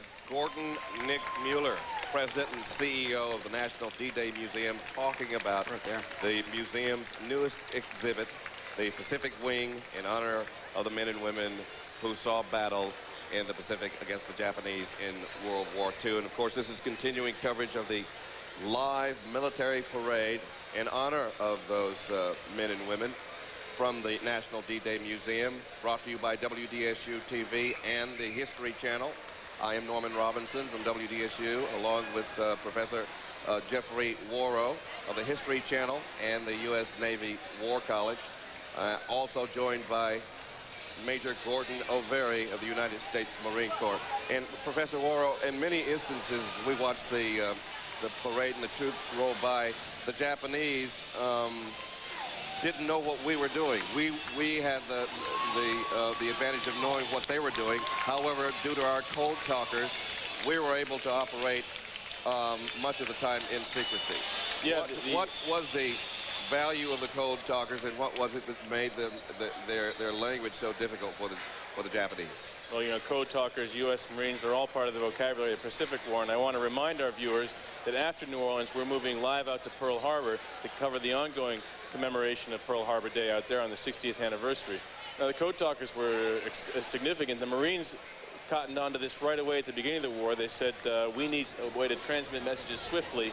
So they went to the Navajo reservations in Arizona and New Mexico, and they recruited young men who would join, and they would pass a message from one Navajo to another by telephone, by walkie-talkie, and it would never have to be coded, because in the entire world, there were only 36 non-Navajo speakers. So there was absolutely beyond belief that there would be a Japanese Navajo speaker who could decrypt this.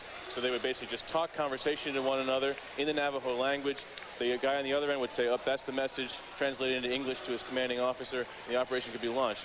A 3-line message in Navajo could be transmitted and passed on to the other side in a matter of seconds. If you did that if you crypted and decrypted normally, it would take 30 minutes. So you can see the massive savings in time, and that permits much swifter operations. And Major O'Veary, of course, there were more Native Americans serving in the Marine Corps during World War II than any other branch of service. I think that's probably correct. One of the most important ones, the ones that we know, is Ira Hayes, one of the 6 flag raisers on Iwo Jima. He's a Pima Indian. And of course, that flag, the first flag that was raised over Iwo Jima, is on display here at the National D-Day Sure is, and it's beautiful. Museum. You've seen it. It's a very moving exhibit. It is. Another color guard moving our way. This one from the United States Navy. It's United States Navy Color Guard. Comes to us from Navy Air Station Joint Reserve Base, New Orleans, located in Belle Chasse, Louisiana. You know, another note on the code talkers is that their language had basically been persecuted before the war. It had their mouths washed out with soap for speaking Navajo, but then the military usefulness was discovered, and it regenerated a great deal of pride in the Navajo culture. I tell you, one has to wonder if any potential enemies out there are studying Navajo just in case. And just in case they have to break our code again. Well, the Army discovered the usefulness of it and recruited Comanches and Hopis for the same purpose. Hopis in the Pacific and Comanches in Europe. Here we have Robert Eugene Bush. Robert Bush, recipient of the Congressional Medal of Honor. How are you, sir? I'm wonderful. You know, only in New Orleans can you have a parade like this one. This, on a scale of 1 to 10, this is a 10.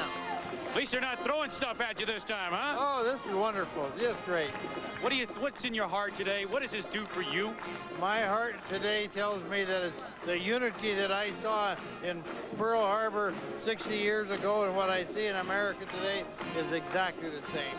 The greatest generation, too, maybe, huh? You bet. I'm in that book, too. The greatest generation. Wonderful. Hey, our forefathers may have founded this country, but by God, we saved it. All right, Robert Bush, Congressional Medal of Honor recipient, Norman. Thank you very much, Heath. You're listening to the sounds of the Navy Marching Unit from the USS Iwo Jima. Our live coverage of the National D-Day celebration here in New Orleans will continue after these messages.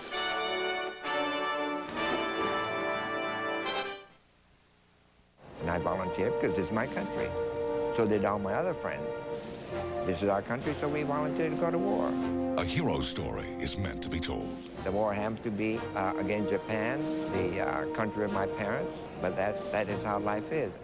Help the National D-Day Museum continue their legacy. Let us never forget. Whitney Bank is proud to support the opening of the Pacific Wing of the National D-Day Museum and salutes the courage of our soldiers, both past and present.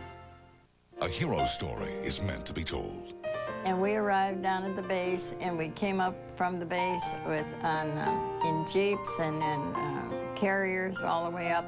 And every man on that island was out to wave at us. We were the first women they'd seen in months. Help the National D-Day Museum continue their legacy. Jeep was there over 60 years ago and is proud to support the D-Day Museum in their efforts to honor World War II veterans. Hi, Karen. Hi, Barbara. Katie's here for her preschool checkup. That's great. When does she start? Next Monday, 5 days a week. What are you going to do with all that free time? I've always been interested in what you do here. Then you should call Bryman. They have a flexible schedule, and by the time Katie's ready for kindergarten, you'll already be finished. Call now and let Bryman College help you to a new career. For a brochure, call 1-800-722-7337. Great careers begin at Bryman. New Orleanians, Jeffersonians, lend me your ear. The season comes early this year, and I ain't talking about Santa Claus. I'm talking about bowl games, baby! The inaugural game of the New Orleans Bowl is near. Over there, December 18th. Get in on the action as the North Texas Mean Green take on the Colorado State Rams in the inaugural New Orleans Bowl. Call Ticketmaster at 504-522-5555 or visit Ticketmaster.com for your tickets today. The New Orleans Bowl is near!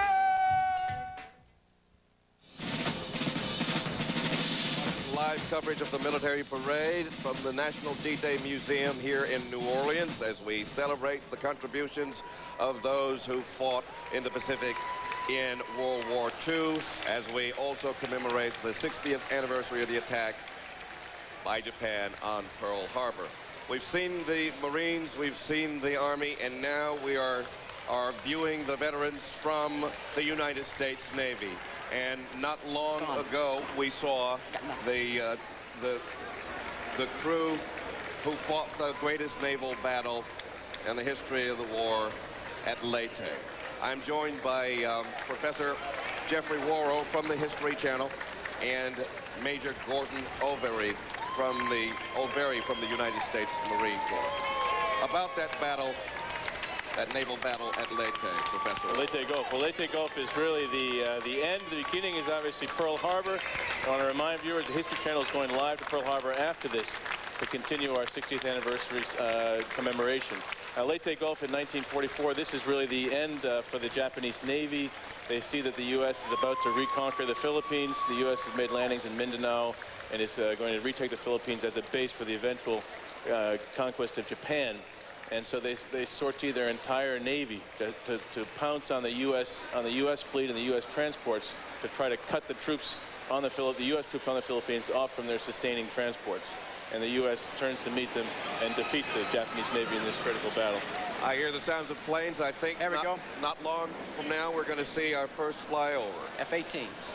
These are F-18s, and we're going to have some 28 aircraft flying over the parade with an aerial salute for the veterans from the Pacific. And I think they will fly in intervals of a plane or a group of planes every 3 minutes. Well, that was the plan. We've had some weather here, and there may be some shifting, but they'll get here. But, you know, we're seeing all the Navy veterans come by now, and it reminds us that this was a war that could certainly not have been won without the United States Navy, which bore the brunt of this war. In fighting this, and I include the Marine Corps, obviously, in the Navy, because, you know, the Marine Corps is a branch of the Navy. Is a branch of the United States Navy. I thought the Navy was part of the Marine Corps. The Marines always get that confused. Oh, yeah. But, you know, you think we've been talking mainly about the contribution of the Marines and the Army, but we have got to remember the guys in the ships were sustaining this campaign across a 7,000-mile front and moving everything across, supporting the convoys, sailing the actual convoys. They were transporting the gear, transporting the troops. They were the ones that stopped the Japanese dead in their tracks, Coral Sea and Midway. They stopped the movement. And without the carriers and the carrier battle groups, there would be no way to have fought that campaign across the desert. And that includes the Coast Guard. And there were many firsts also in this war. Let's talk about some of those. Getting the B-25s off of the deck of the aircraft carriers. That was a monumental task, never tried before. The Doolittle raid. The Doolittle raid. But the Navy, we have to again turn and talk about the Navy's contribution. I mean, the Navy, when the Army was bogged down in 1942-43 down in that Southwest Pacific campaign, MacArthur was fighting a very conventional land war, trying to push across New Guinea and trying to then get up to the southern Philippines from New Guinea and Indonesia. And the Navy said, look, this is not happening. The Joint Chiefs said, look, this is not happening. We need a more mobile campaign. We need to bypass a lot of these big Japanese garrisons at Rabaul, in Java, in Taiwan. We can't waste our strength fighting these big garrisons. We need a very mobile arm that can take command of the sea and attack the only the islands that we need as essential bases. And it was the Navy that bore the brunt of this campaign and deserves a great deal of credit. And speaking of the Navy, Heath Allen is standing by one of our Navy veterans, a survivor of Pearl Harbor. Heath? That's absolutely right, Norman. This is a Pearl Harbor survivor, Glenn Brazel. Where are you from, Glenn? Mobile, Alabama. What do you remember about Pearl? What strikes you when you think about it? What's the first thing that hits your mind? There's a lot of confusion going on. They didn't know what it was to begin with for a few minutes. Then they realized what it was. Where were you at the time? I was in the city of Honolulu. We were alerted for war on the 27th day of November before it started. As the day the Japs broke relations with Roosevelt in Washington. We went on the alert for war. Then we guarded the Honolulu Rapid Transit, the waterworks, the telephone exchange, and all of that. What do you think about when you see all of this today? Well, I'm just glad I'm here. That's always a good plus. You'd miss it if you weren't. That's right. What's the first? Do you think about Pearl Harbor every day, or is that something that just comes around occasionally? Sometimes it stays on your mind. You wonder why I'm walking around sometimes. Well, God had a plan for you, my friend. All right, Norman. Glenn Brazel, survivor of Pearl Harbor, and I'll give it back to you. Y'all go ahead and enjoy your ride. Thank you very much, sir. He said he's glad he's here. We're glad he's here, and we're glad he and others like him were at Pearl Harbor, and indeed throughout the Pacific campaign. And that is the reason we're here today at the National D-Day Museum in New Orleans to celebrate the contributions of the men and women who saw duty in the Pacific during World War II. And why at 12:30 p.m. Eastern Time we're going to shift live to Pearl Harbor to continue our coverage. It's been a fantastic day here so far. People are lining the streets as far as you can see with their flags, and we want to thank the people from Hamilton Enterprises from Chalmette for that. A very warm reception, as you might expect, from the people lined along the parades. Yeah, this is, again, it reinforces for all Americans the sort of contribution that all these citizen soldiers made in the defense of freedom and defense of the country in this great coming together. In fact, Professor Walrow, we're looking at Pearl Harbor right now, live. We're looking at Pearl Harbor. That is where it all began. Yeah, and that's, again, the essential linkage between what we're doing this morning here in New Orleans and what we'll be doing for the rest of the day in Pearl Harbor. All these operations we're talking about, all this heroism we're talking about, it all stemmed from that initial atrocity at Pearl Harbor that forced this great National Assembly defense of liberty.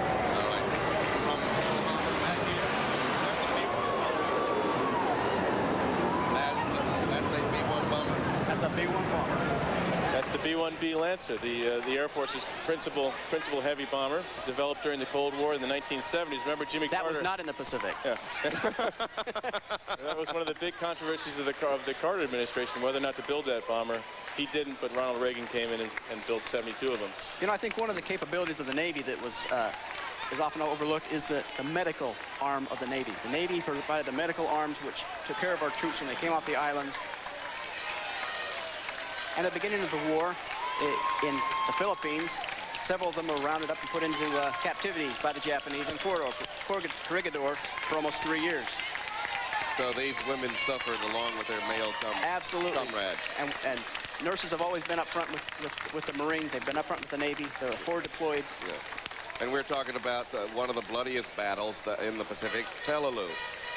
Heath Allen, our man on the street now, is standing with the first African-American first sergeant in the Marine Corps who was on Peleliu. Heath? Nolan Marshall, you were on Peleliu, and one of the things that was brought out by Stephen Ambrose this morning was the race issue, not only American versus Japanese, but as an African-American in World War II, you had to fight the race issue on both fronts. Is it different now? Is it better now? Much better. Much, much better now. I see so much progress, and there's so much more that's on the come, so to speak. 2 quick questions. What do you think about first? What hits your mind first when you think of Peleliu? Oh, God. I guess the thing that I remember more than anything else is the burial of all those guys. You know, they were just stretched out there. I'll never forget that. How the burial group of the Marine Corps had the awesome job of burying all the Marines. And conversely, what do you think about this big parade today and finally some validation for those in the Pacific Theater? Oh, that's great. Couldn't have been nicer. Huh? What does it do in your heart? Oh, man, it just boosts me up, makes me stand tall. Make me have my chest out again. You're a pretty tall man to begin with, Nolan. Yeah, well, take the roundness out of my back then. All right, Norman, Nolan Marshall, who was a first sergeant in the United States Marine Corps on the island of Peleliu, one of the bloodiest battles in World War II. Thank you, Nolan. Thank you very, very much. Back to you, Norman. And thank you, Heath. The National D-Day Museum celebration of the opening of its Pacific Wing will continue live from New Orleans after these messages.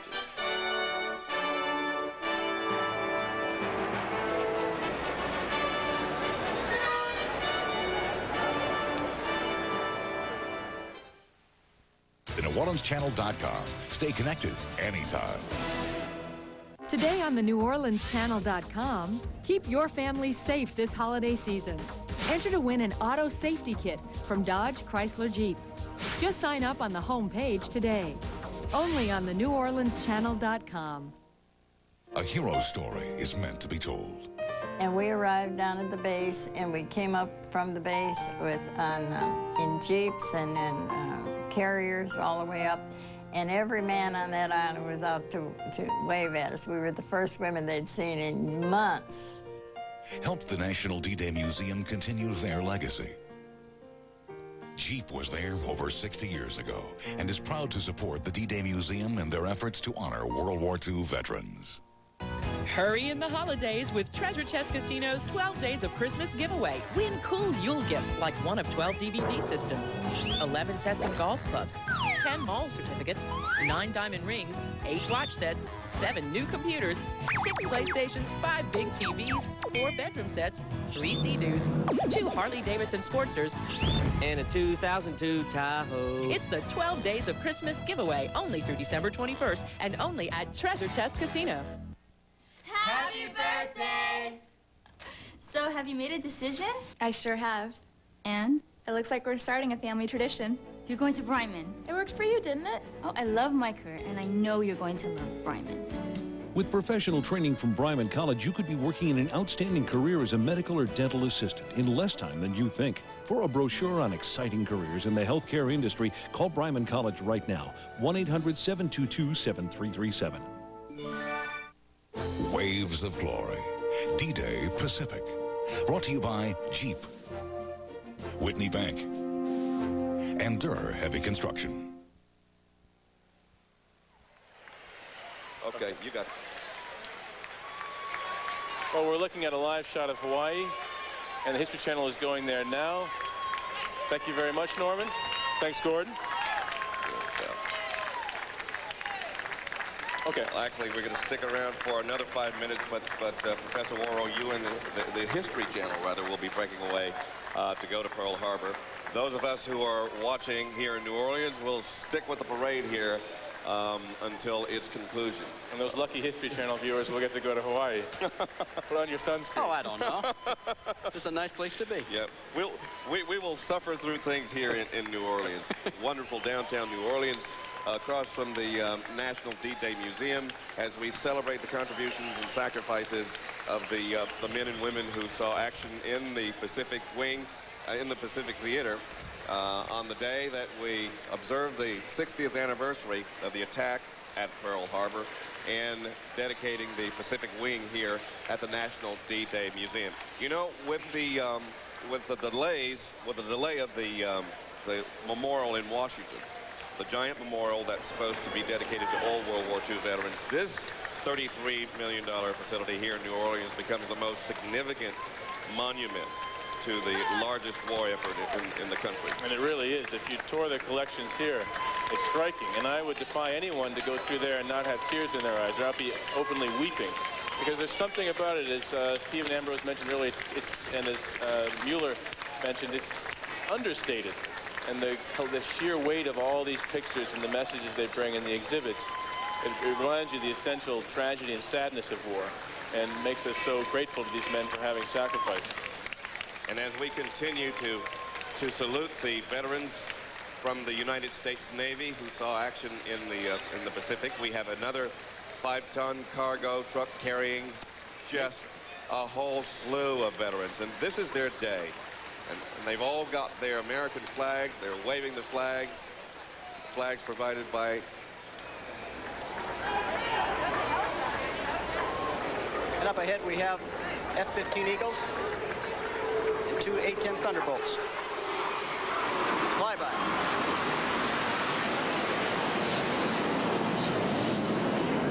That is the premier air superiority fighter in the world. Take that, Ben Laden. Pilots in the world. And as I started to say a minute ago, the flags donated by Hamilton Enterprises from Chalmette, and we thank them so much for their patriotic gesture.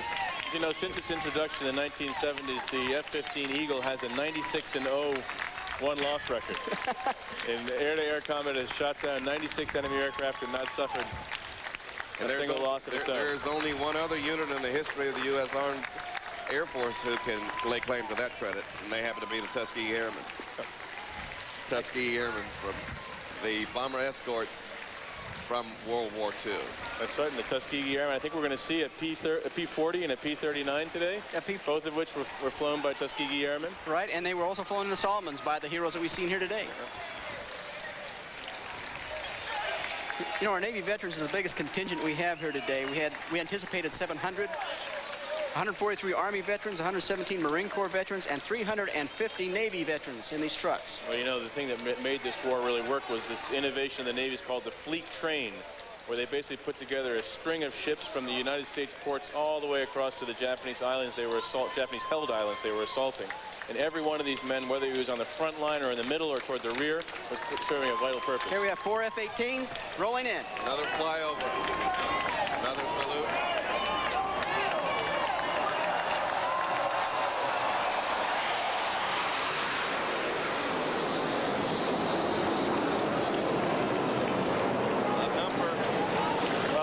In all fairness to the Air Force, I misspoke. That is the premier air superiority fighter of the world, the FA-18 Hornet, the Navy's FA-18 Hornet. And whereas the F-15 Eagle has the slogan, not a pound for the ground, the FA-18 Eagle is a ground attack aircraft and an air superiority fighter with some of the most sophisticated weapons and avionics in production today. These gentlemen represent the USS President.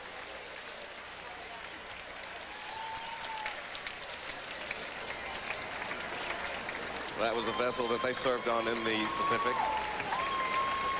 There are quite a number of them. We don't have the exact number on the veterans who are still left who saw action in World War II. No, we don't. But there's just not enough anymore. We want to remind our viewers, those of you who are watching locally in the Metro New Orleans area, we're going to stick with the parade, but our friends from the History Channel are now getting ready to break away for the services, the ceremony at Pearl Harbor. And Jeff and Major O'Very, you've been wonderful to our audience on the History Channel, and I've enjoyed working with you guys. It's been a pleasure, Norm. And if we should ever travel again together, it would be my pleasure. We're doing Mardi Gras, aren't we? That was a promise. Well, that's it. That's it for History Channel, because we're going live to Hawaii. But Norman, it's been great working with you today. The pleasure's mine. And Gordon, it's been great working with you. And now we're going live to Pearl Harbor, where Josh Binswanger and Joan London are standing by at the USS Arizona War Memorial for continuing live coverage.